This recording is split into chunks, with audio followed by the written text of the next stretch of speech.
Yes, boys, what's going on? Out in the woods today. Just gonna go for a little hunt, I was, but I got nothing, no bags or nothing on me to collect. So, I'm gonna go for a little walk, enjoy the nature, and not try to eat it all. I think I might do a little video on how to shoot a slingshot today. Oh my God, I've just turned around the corner, there's 3 pigeons just sat there, but because I stopped so abruptly, scared them. It's mad, because they do read you, look, 1, 2, 3, 4, 5 pigeons. Oh, wait. It's always when I've got nothing to collect them in, they come out in force. But that's either here nor there. I'm just going to enjoy the nature, because that's what we're really about, enjoying nature. I'm going to go to a spot, I'm going to go set some bottles up, and I think, yeah, I'm going to show you how to shoot a slingshot correctly. Well, at least how I shoot a slingshot anyway. Oh my life, there's one right in front of me. I'm just going to have to take the shot, aren't I? He hasn't even seen me. It's flown. Matchy. Yeah. So when they look at me top down, they can't see me.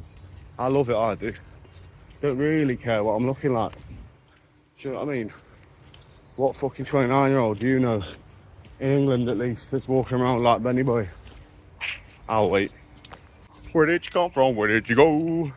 Where did you come from? Rotten a hole.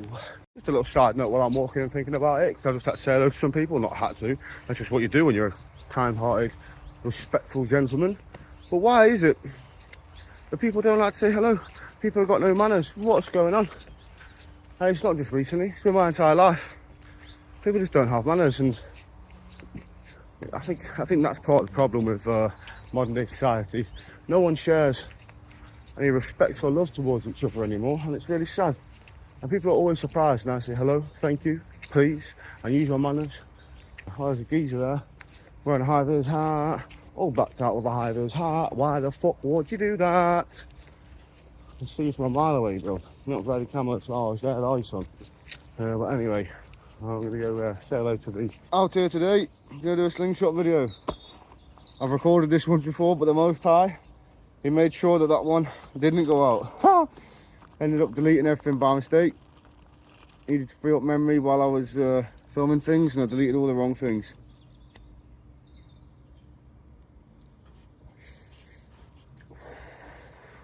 Tell you what, this camo get up, lovely. This is the mossy oak bottomlands. Quite rare it is to, at least in England, in the UK. Been a fucking right kerfuffle trying to find a setup, but I got a shirt coming, a mask coming, ready. These are insulated, so they're good for the winter, but now it's come up to summer. Not as good. So I'm trying to find some non-insulated. I'll find them when the time's right, or I'm going to buy another set of insulated ones and just rip all the insulation out. I'm here this morning to go shoot some bottles, talk about slingshots, just target shooting. We'll talk about hunting in another video. We'll do some target shooting, show you where to aim on the slingshot. The slingshot in question, self-made, 3D printed, by yours truly. This is the Gengo. If you want to see my hunting side, main hunting side, go on at Scopamine, like dopamine, but Scopamine on Instagram, okay? So this is the Gengo, built for my hand. You hold it like this, you put your fingers here. I usually go like this, and you use this finger, your ring finger, to stretch and pull. So you're aiming down the sight like this. Yeehaw! Very unusual looking, these holes here. I'll explain about them at a later date. There's a reason behind them. But yeah, this is the Gengo, designed, made, produced by me. One of about 5. There's about 5 other people in the country. They've got these that I've given out to them. But I'm the main man. I'm the man that designed them. With the old Gengo, it's a little bit different.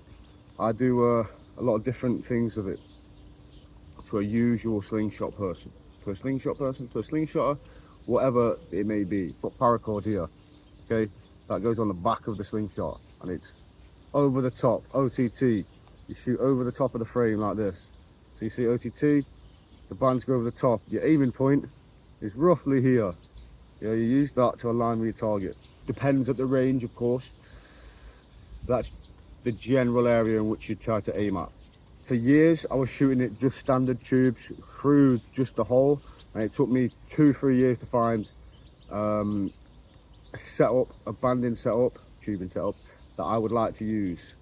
Not that I don't like flat bands, I don't use flat bands because it is set up for flat bands. If you look, you can put your flat bands on there, not a problem, and you can go over the top or you can go from the side. I can't remember what side shooting is called off the top of my brain because I don't use that, but it's there ready for that. This is a prototype. Hopefully I will cast these out of resin eventually, but until the day I decide to do that, they're not available to purchase yet. With that being said, I did used to make these about 3 years ago, and I did sell a few, but I don't really, well, not this exact style. This is like the 4th, 5th prototype I made. I sold the other prototypes, but I didn't sell the actual Gengo. I called it a Gengo, no idea why. It just came to me one day and I decided that's what I'm calling it. Sort of like a Gengar, you know, the Pokemon, because that's one of my favourite Pokemon. Actually, I think a Gengo is like a Japanese monster or something. Well, don't quote me on that because I can't remember. It's fucking years ago when I decided to name it. I used a bit of fishing line, braided fishing line to tie this up on the pouch. These pouches from Catapult. These are the Zeppelins. They're nice and big. They've got a big hole there, so you put your pellet in there. But they're like 7mm holes, 8mm holes, so you got to use anything other than 8mm ammo, anything bigger than 8mm ammo. I use 9.5 to 12mm. At the moment I got 9.5 because it was cheaper, and I'm a cheap ass and I like to not spend as much money as I can. I like to keep it cheap, yeah. So that's that. What I'm going to do, I'm going to set some bottles up, and then I'm going to have a little shoot. I'm going to smoke the rest of this, and then I'll set the camera up so you can see me, and then we can shoot them down. While we're here though, what do you think to the hat? Thought I'd try something different. I like it. I think with the Pit Vipers, it looks lovely. Without the Pit Vipers, whoo-wee! Look at that beautiful boy. We do everything for function. So it's waterproof. Keeps the rain off my hat, my head.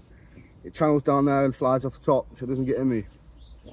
Goes off the back, probably get the mullet wet, but nothing like a wet mullet, I tell you that. So you see them 3 bottles there? This is my hunting sling, so it's double banded. My target sling is just single banded. It's less powerful, it's more fun. What I'm going to do is shoot these bottles. Currently using 9.5mm steels. I prefer steel over lead. It hits harder, penetrates deeper. It does bounce back, so be careful when you're shooting something. Make sure you've got a good backdrop. You've got something behind you, but it's not going to hit. You've got to be careful of where, if you miss, you don't hit anyone, okay? So right, what I'm going to do is I'm going to pull back, and you see that, that's my aiming point, okay? Going to miss first shot probably, but I'm hoping I don't, but I'm probably going to miss because I'm on camera. But we're going to go get a bottle, and then you'll see what the crack is. Boom, there we go, straight licked it down. I only said I was going to miss because, just in case I did miss. I know I wasn't going to miss. Fucking Benny Bullseye out here, man. Anyway, get the other one. Bam, there we go. One more. Hit that one, but it's stuck so it won't fall, but I'm going to hit it again. Got 3 in a row, see if we get 4 in a row. It's very unlikely that you get 3 in a row, not going to lie to you. Missed that one, see? 3 in a row is usually where the most highlights you get, okay? But what I'm doing is I'm pulling back, I'm using my finger here, stretching that. Most man probably pull back from what I've seen, but what I do, I line this up, thumb to my chin, or to the corner of my mouth. If you ever shot a bow before, that's exactly what you do. Thumb to your mouth, you stretch out, you see how I've done this, look, watch. I've gone like that, boom. This arm comes, and that's what you don't pull back like that. So you go, boom, corner of your mouth, bam. That was just to the left, that was. Again, you're gonna have to get an eye for this. One more, and again, just to the left, because I aimed at the exact same spot. Oh, pigeons flying in. Oh, we're gonna get that. Ha ha ha ha. Flew off, we didn't want to die on camera. Oh, I'm shooting just to the left, I am. So, now you've seen me hit it 3 times, now you see me miss it 3 times. Let's get one more, most high, give me the look. Oh, he shot just to the right because I aimed too right. So you've got to calculate for things like that. You know, doing shit now. Looks like I'm gonna have to cut from there, doesn't it, boys? Oh, it's because, right, so what's happened is, here we go. what's happened is I've twisted my bands because I'm not focusing on what I'm actually doing. I'm more focused on the camera. My tubes are all twisted, so it's not shooting correctly how it's supposed to. So you got to think about these things. It's a learning curve. My bands are twisted because I wasn't paying any attention to what I was doing because I'm more concerned about filming. So what you got to do is line up. Look, I'm gonna hit now. Let's go. All right, so when you're hunting, you keep one in your mouth like that. You put one in your pouch. You've always got one on you in case you miss. Okay, bam. There we go. Yeah. So you keep one in your mouth, ready to go. So now I took that shot. Obviously, I'm chatting shit now, but if you was hunting, you'd miss. Take it out your mouth, and you've got it ready to go. Bam. There we go, boys. That's how you shoot the Gengo slingshot. Yeehaw. So when you are shooting, what you've got to think about is wind. You've got to think about range. So I might be telling you to suck eggs, but for people that don't know, when the wind's blowing left or right, if it's blowing 2 to the left, you've got to aim, or 2 to the right, sorry, you've got to aim to the left a bit more. You've got to calculate that. That's down to your own judgment and experience. So once you've shot enough pellets, sorry, pigeon was flying in then.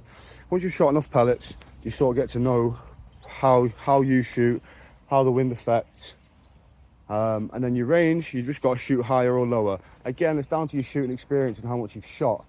And it depends on how powerful your bands are, of course. I would not advise going out hunting without shooting at least 1,000 ball bearings at a target and making sure you can hit a target every time. And I've just proved that a well-seasoned shooter, such as myself, can still make mistakes. I'm going to find something small to show you what I would advise you trying to hit, so you can make sure that you are proficient in your slingshot shooting. Ideally, have I got a 50p in my pocket? No. You want to be shooting like a 50p, really, or top of a bottle. So what I'm going to do now, I'm going to put all these bottles this way, okay? And I'm going to try and hit them on there, and that is the size of a pigeon's head. That's a target you've got to hit. So here we are, boys. Can you see the red and the green? Okay. Gonna go for the bottle caps now. No, I'm not gonna say I'm gonna hit it. Yeah, it's exactly the same as last time. You say you're gonna hit it, you're gonna fucking miss. Okay. Well, we're gonna go for the top of that red. I mean, this is short distance. It's very rare that you're gonna get a pigeon at this range. Okay. They're gonna be a lot further away than this, but for video's sake, so I got that green one, and I'm not sure if I got the cap. Okay, I probably got the neck of the ball, yeah, not the actual cap. That then was the side of the ball, was not the cap. So here we go. 3 pellets, 1, 2. You have one here, okay? So this is for quick shooting and hunting shooting. This is how you'd shoot it. You're gonna walk around like you got 2 goofy silver teeth. That was too high. Remember, these targets are small. Very hard to hit. Look, bands are twisted again. I nearly took a shot with twisted bands. You've got to think of these things. And all this happens while your heart's going 100 miles an hour trying to catch the pigeon. Oh, phone's on the floor. Again, if that was a pigeon, that would have been chest shot, okay? And now, I don't know if you can see, that green one's there. I'm going to go for the bottom of the ball, okay? That's not ideal, because that's smaller, that's bigger, sorry, than what you want to shoot. But boom, there we go, got it on its arse. Yeah, which still, it's a good shot, but it's not killing a pigeon. You need to go headshots only. And that's what we aim for. There we go, on its bomb. Now, I don't know if you've heard that noise, that was a moorhen. Moorhen are lovely eating. They are game, as are ducks, as are pigeons, as are squirrels. Squirrel meat, depends what they've been eating, tastes a certain way. If it's been eating nuts, it'll taste nutty. If it's been eating berries, it tastes like berries. The golden snitch, the best and the golden prize is the pheasant. But I tell you now, if you do not get a headshot on a pheasant, and even sometimes if you do get a headshot on a pheasant, they're hard, mate, yeah, and you don't always kill them. Anyway, let's hit this green again, okay? Oh, too high. Look, check, bands straight. There we go, look at that, boom. Right, well, also you've got to think about where you're putting your pellet. You might sit it in there, yeah, but sometimes you're too excited, you're too just hyped to hit that shot when you're trying to kill something. Trust me, the buzz that you get, like, not the buzz, the heart rate goes through the roof when you're trying to get that. The primal side of you comes out, and then whew, you don't think straight. Yes, you've got to train yourself first. It's like fighting. You've got to train your muscle memory. You can't just be swinging wing wing. Yeah, you've got to be like bam. You've got to make sure you've got your shit right, your muscle memory good before you start fighting. You've got to know exactly what you're doing. Otherwise, if you're just going whoa, yeah, look, boom, you're gonna get punched in the chin. Yeah, but it's like boom, look, boom, someone overhand you, they're gonna hit you in there. I know we're not talking about fighting, but if you fight, it's the same sort of thing. You've got to get your muscle memory right. That's in everything that you do. You've got to make sure your muscle memory is correct. So please train first. So you don't just go straight into a fight. They don't just throw you straight into a ring. You've got to train for X amount of time before you can go into a fight. So before you start killing things, you're gonna have to start training to do these things.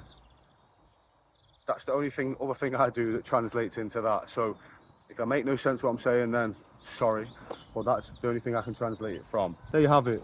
Get your muscle memory right, make sure you're shooting correctly, and then yeah, boom, get them targets, and then go get yourself some meals. While I'm here, thought I'd show you, this is a little base camp that me and my son have built up. It's not amazing. Got my little bench over there, got my little fire pit. I'm hoping to get some pigeon while I'm out with him. Bring it here, skin it, cook it, and have a nice primal meal with the son. My son's a little bit scared of eating meat that's not in the chicken nugget form, of course, as all young men are in this generation. I was the same, so I'm not going to start talking shit. Our pigeon's flown in, flown out. But yeah, hopefully make some pigeon nuggets for him. No, but for real, he was with me one time when I skinned a squirrel, and sorry, I heard a pigeon flapping, and he absolutely shit his pants. And when I gutted it, he was like, oh my god, stinks. If you've never gutted anything, it does smell atrocious, but you get used to it. Of course, I've been doing this for years now. My dad did it, and my dad taught me the ways.